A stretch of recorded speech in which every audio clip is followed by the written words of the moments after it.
Absolutely unbelievable questions have emerged about the first Trump assassination attempt. You won't believe this.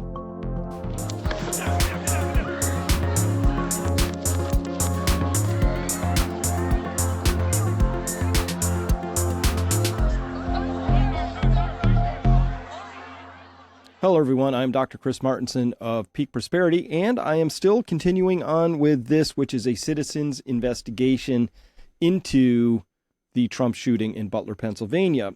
And the official investigations are actually going nowhere, but they've led to these absolutely unbelievable questions that we're going to have to go into. First, we're looking here at Senator Josh Hawley's whistleblower report. It just came out on September 16th here. And it's pretty good as far as these things go. But within that report, he's asking questions like this. Who within the Secret Service or DHS made the decision to deny counter-sniper coverage to the rooftop from which Thomas Crooks shot former President Trump on July 13th? How is this even a question? It's September 20th. This happened July 13th. We are more than 2 months and a week past that. And a U.S. senator is asking, who was it that made the decision to not actually cover that roof, which we all know should have been covered? And he's saying here, Josh Hawley says that to date, Secret Service and DHS have provided virtually no answers. There remain many outstanding questions. Yeah, these should not be questions at this point.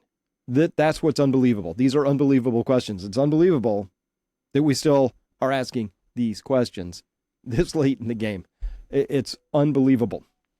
So excuse me, phone just seems to be going off here. So hush. Thanks. Always silence your phone. Rookie mistake. And he's asking too, when will Secret Service or DHS publicly name the lead site agent for the rally and the lead agent for the Butler visit? Who was in charge? Who was in charge? Like, oh, this is like some big state secret. No, that's like saying, who was it that ran the boat into the bridge in Baltimore? Like, oh yeah, we can't tell you. Super secret.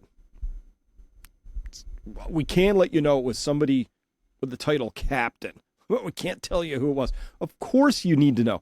You need to know who the pilots were for the plane that went down. You need to know who it was that actually pulled the trigger in a murder investigation. I mean, this is just like absolutely the most basic of possible stuff. And we are being denied the most basic possible stuff. This is unacceptable. Full stop. Completely unacceptable. How is it that we've devolved so far as a nation that this is acceptable on any level, to deliver this level of non-answer and for people to go, oh, well, what are you going to do, right? So carrying on, here's some speculation. So we are running the citizens investigation. Thank you to everybody there at Peak Prosperity in the forums who just doing an absolutely spectacular job. They have, these people have figured out pretty much everything. If anybody really wants to know what's going on in the investigation, come on by, and you can go to Peak Prosperity's website. You go to news and current events, and there's all sorts of threads there. This is a thread titled, Why Aren't Investigators Asking the Right Questions? And Piran put this comment down just a couple days ago. Said, quote, either Nichols is the primary shooter or he set up the room for the primary shooter. So this is a speculation that is still legitimate. You can make this speculation because the investigators have not done a proper job of providing us with the questions that they would have asked about. In this case, Nichols is the name, or Nickel. Is it Greg Nickel? I don't know if there's an S on the end of it. I'm pretty sure it's just Greg Nickel. He was one of the two counter snipers from the locals, Beaver and Butler County, who were in that room in the perfect position to potentially stop this whole thing. And we don't know anything about where they're but like, where were they? And nobody's bothered to tell us where they were. Why weren't they in the room? If they were in the room, why weren't they looking out the window? If they were looking out the window, why weren't they calling or alerting or anybody or shooting, crooks, etc.? Lots of questions. And we have those questions because nobody yet has pulled these two up onto the stand and asked them questions in a public way so we can see for ourselves what the answers are. So Piran says, well, speculating that Nickel is the primary shooter, set it up. And they had everything ready to go. Quote, it was 2 days before the RNC convention and Trump hadn't yet picked a running mate. CNN was there to record the kill. Haley was at the RNC to take the nomination after they blew Trump's head apart. Then it wouldn't matter whether Kamala won or Haley won. The deep state would have had their puppet in the White House. Absolutely right. Unfortunately for them, their man missed the shot, and now here we are in the middle of a sloppy cover-up. Right? We shouldn't be having these sorts of speculations. We have them because there's a complete vacuum of information, because they just waltzed off and totally forgot about this investigation. They're going to do what they always do in the swamp. They're going to slow roll this, then they're going to put out a really stupid, sloppy report like the one, remember the one from NIST that said, the World Trade Center 7 just sort of fell down due to fires. Here's our model that shows it crumpling and twisting as it falls. Like, it didn't do that. It fell like... Anyway, it's just how they roll. So you smell what I smell. This has an odor. Very bad. Mike Benz asking the question, so Benny Johnson in the center breaking a Secret Service investigation into the security breakdowns that led to the attempted assassination of Donald Trump revealed that agents never directed local police to secure the roof of the building used by the gunman. Oh, well, they said they did, but now somebody says they didn't. We're going to have to get to that, and we have a Chuck Grassley document asking the same questions, which shouldn't be asked this late in the game. This is totally unacceptable. Mike Benz speculating they deliberately left the roof unguarded, likely because a small compartmentalized cell inside DHS had advance awareness through informants in Crook's encrypted chat network that we've heard about of his intent to go up on the roof to shoot Trump during the speech. Again, this is just my opinion because I've seen this movie so many times before. Obviously, I'm not reporting this as fact. It's just my working theory that congressional investigators should assume as a default of what happened, unless evidence dispels it. Right there with you, 100%. And by the way, hat tip to Winston 2020, again, in one of our forum threads, surfacing these sorts of comments and Twitter pieces and things like that. Now, Josh Hawley's report, highly critical of the Secret Service, of DHS, FBI. His executive summary says, in part, quote, following this catastrophic failure on July 13th, the Secret Service, the Federal Bureau of Investigation, the Department of Homeland Security have all tried to evade real accountability. These agencies and their leaders have slow-walked congressional investigations, misled the American people, and shirked responsibility. Okay? So they've had to turn to whistleblowers, and they've gotten a variety of whistleblowers. So this is from Josh Hawley's whistleblower report. Now, switching over for a second, we have Chuck Grassley's latest missive came out on September 17th. This is to Director Rowe, Ronald Rowe, acting director of the U.S. Secret Service. Quote, he said, I've sent you several requests for records and information as part of my ongoing investigation into July 13th. On August 19th and September 4th, the Secret Service responded that it would not provide responses to my requests due to other ongoing investigations and reviews. We couldn't possibly... Because if we gave you some information and then we have to make it up differently, and we've already given you this other information, it can make things complicated. We got to get all our lies straight first. Then we'll tell you what those were. That's how you can interpret this. I'm not saying that's what's happening here, but of course, that's an easy sort of a conclusion you could come to when you get stonewalled is because somebody's lying to you. I have a rule in life. It goes like this. If, say, cops are involved in a shooting, and it's a good shoot, right? You get that video usually that day, maybe the next day, but it comes out pretty quick, and everybody goes, righteous shoot right there. If it's not a good shoot, because they happen, it takes years to get that video evidence out. It has to be FOIA'd, somebody has to sue for it, there's court cases, they try and block it, sometimes the evidence goes missing. So that means it's a bad shoot. So when you get the data right away, when people are forthcoming, usually means they're in the clear. When they're not forthcoming, usually means they're not in the clear. So just a rule of life. That's how I go. This is the equivalent of slow rolling the shooting video. Just like, no, we can't get that out. Now, here's Grassley, Secret Service. This is really important, okay?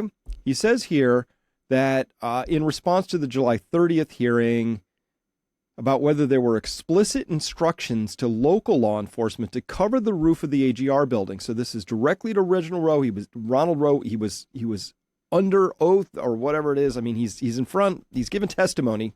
I don't know what kind of Bible swearing they have to do for that. But anyway, he was at the July 30th hearing. Quote, you testified that it was your understanding what was communicated is that the locals had a plan and that they had been there before. A little vague.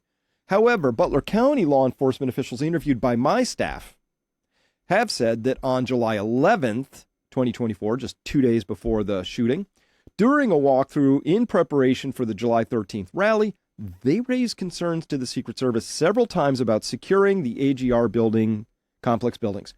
Those law enforcement personnel said concerns about securing the AGR complex building were specifically flagged for 2 Secret Service agents and a Secret Service countersniper. 3 people from the Secret Service. The locals are like, dudes, what are you going to do about this building complex? Kind of looks like hard to defend. Like what's the plan? Okay.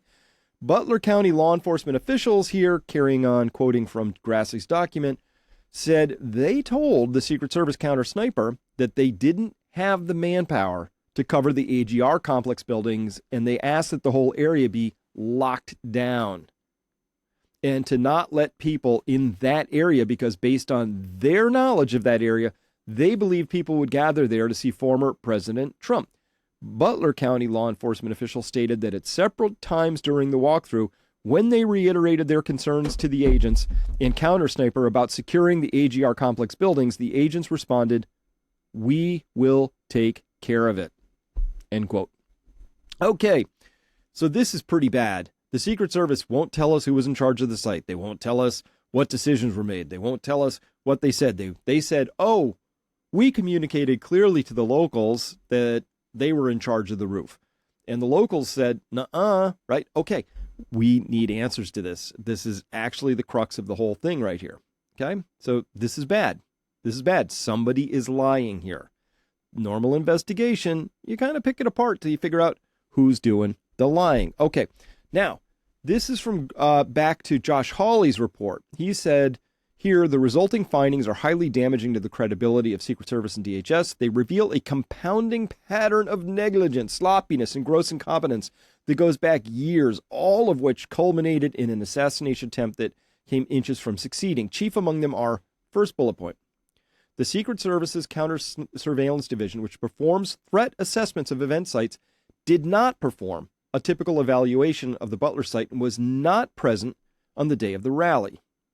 Now remember, we early on, we surfaced a video from a woman who had been to like 100, 150 Trump rallies. She's a vendor, so she's seen lots of different sites. Said this site in Butler immediately had her spidey senses going off because, in her own estimation, the lines of fire were not secure. Normally, they would bring in large trucks filled with sand. They would position large pieces of equipment if there were any line of fire concerns. She said she couldn't believe what she was seeing. Complete open lines of fire out across the road to the AGR complex, etc. So this is just normal stuff. The Secret Service says, "Wow, we didn't even perform one of those." And then they, of course, declined multiple offers to use drones, and local law enforcement said, "Hey, we got drones." And they're like, "No, they're too complicated. The cell phone towers can't quite handle it," or something. Even though, of course, crooks flew a drone. And then Secret Service's Office of Protective Operations Manpower told agents in charge of security for the Butler rally not to request additional security resources because they would be denied.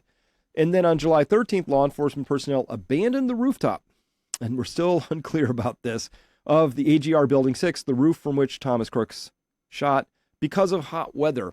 And then they said, no, we didn't leave because of hot weather, but it's floating back up that maybe they left because of hot weather. The roof was hot. Wasn't too hot for the Secret Service snipers on the other roofs, but these guys too hot, so they left. Not how this works. This is not how these things go. You don't just go, it's a little hot, abandon my post. And then even if you did, and you cranked open all those windows on the south side of that tall building facing Trump, Secret Service said, close those windows back down. And even if all that happened, you still would have had people in that room. There were two counter snipers from locals in that Overwatch building. and they would have, could have, should have been there. So we have questions about this. You don't just walk off and abandon the post because it's too hot and then forget to look out the windows. It's just, no, I'm sorry. There's really ridiculously incompetent policing. And then there's that. That's too far. It's a bridge too far. Sorry, can't buy it. And then they go with this. The agent with specific responsibility for security of the rally site, including line of sight concerns, was known to be incompetent. That incompetence led to the placement of items like flags around the Butler stage and catwalk, impairing visibility, and putting both the snipers on top of each other and behind a tree, which blocked their view, and nobody on the most obvious place. So this thing, going with the incompetence, they're going to try and go with this as if it was a bug in the system. What if that's the feature in the system? Did somebody put somebody who was known to be incompetent specifically because they were incompetent? That's a question we might have. So remember, any proper investigation will be asking who exactly made the decision to let Trump take the stage. Before he got on, let him stay up there. Specifically, when these gentlemen down here were swiveling around on a threat and dialing in and putting fingers on triggers and all of that, and Trump was still speaking. Who was that? And then I'm just going to keep harping on this. So important. So where were those two local snipers, Nickel and Murko? Where were they? The options. They were both in place where they should have been, but for some reason, they didn't do anything. Or one was in place where they should have been. The other abandoned their post. We have questions about why did one abandon, but then of the one who stayed in their position, why didn't you do anything? Both abandoned their posts. Or either or both of them were called away by someone else. And so those are the options. We should know which option is correct. No matter which option is correct, we got questions. Okay? So, hey, who left 4 windows open? This is just seconds before the shooting, right? And apparently they left their posts. That's the story, but they left their posts with the windows open with sniper gear up there. Too many questions. It's still just 100% unbelievable, implausible. No good, right? And why didn't the protective detail respond who were around Trump despite all this activity? They left Trump on the stage until the shooting started pretty much about a minute and a half after these two dial around and get busy.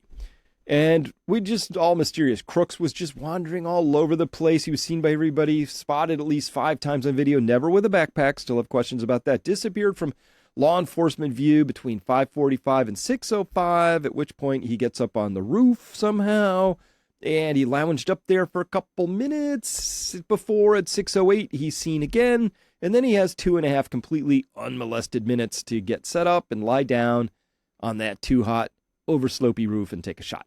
Local law enforcement had 3 snipers in perfect position. One of them left, and that left Greg Nickel and Murko, and Greg apparently left that post at 6:06, just 3 minutes after Trump took the stage, if you can believe that. And we have no accounting of his whereabouts between 6:06 and when he reappears at 6:12, coming out of a building door in the building from which Crooks had been shooting. Left 3 windows open facing Trump, and no accounting of Murko's whereabouts have been provided to date. 0, zip, none. I don't know why nobody in Hawley or Grassley are asking these questions. You need to be asking these questions. I guarantee you'll find some stuff out. And Secret Service, they had counter snipers on Trump for the first time ever. Just thought that would be a good idea, but deployed them really stupidly. Instructed local law enforcement inside Building 6, positions to the southwest corner, according to the locals. Didn't attend meetings or suddenly can't remember attending them. No day of briefing with the locals. Didn't use local provided radios. Declined, refused the drone. Didn't even communicate within themselves. And didn't interview or debrief any law enforcement, local law enforcement as of August 9th. I bet they still haven't done it. Oh, we'll get to it when everybody's memories are completely clouded, faded, and cover stories have been properly bulletproofed, I think. FBI.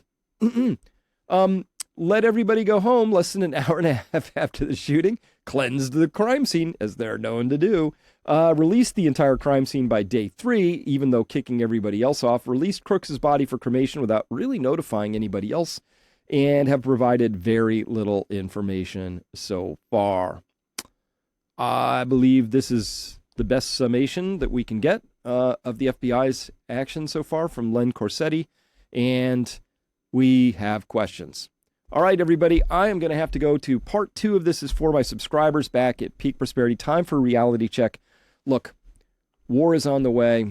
Lots of things are about to start really getting spicy. I don't know that we are going to make it to pass the election much without something really dynamic happening. That's a euphemism for stuff's about to get crazy. So I want you to be resilient, prepared. That's what we do at Peak Prosperity. If you're interested in exploring these things with an open mind around other really intelligent people, please consider coming to Peak Prosperity, becoming a member. We would love to have you there because we need to, it's time, folks. We got to join together. We've got to join forces, and we're going to be really needing community in a big way as we go forward. So with that, thanks very much for listening. Remember, let's keep the pressure on this investigation. We deserve better. And remember, it doesn't have to be this way. Until next time, I'm Chris Martenson signing off.